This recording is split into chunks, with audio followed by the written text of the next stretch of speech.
对他咳嗽的话就，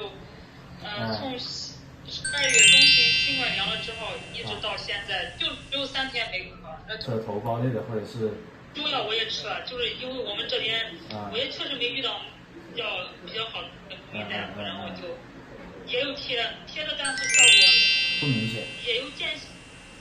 太理想啊，效果不明显。他就一直早上一起来就是一咳就是他就是先呕嘛，呕了之后就咳。每天早上先呕再咳。你这个咳嗽完全是跟脾胃有关系的，是肠胃的问题。明明3、5剂中药就能止咳，我在临床上就见到太多孩子咳嗽几个月、咳嗽半年甚至1年都没有好的，家长很焦虑。其实作为中医来说，我也很痛心。我也分析了一下，大概有以下这几个原因。第一点就是家长不相信中医，认为中医是慢郎中，而且中医治不好疾病。第二点就是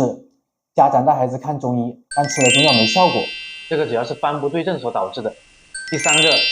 现在很多医院的用药基本上都是南辕北辙的，很多都是寒性咳嗽所引起来的，而在医院里面主要是以打针、抗生素、雾化为主，都是一些寒凉性质的药物，会导致小孩子咳嗽反反复复，好一段时间又开始复咳。小孩子咳嗽的问题关键在于辨证准确，如果辨证精准的话，抓住病机，3、5剂就能止咳。小孩子咳嗽止住之后，咳久了会损伤小孩子的正气，所以要调理脾胃，大概调理半个月左右脾胃，恢复小孩子一个正常功能，恢复小孩子一个正气，小孩子咳嗽就能断根，就不会反反复复。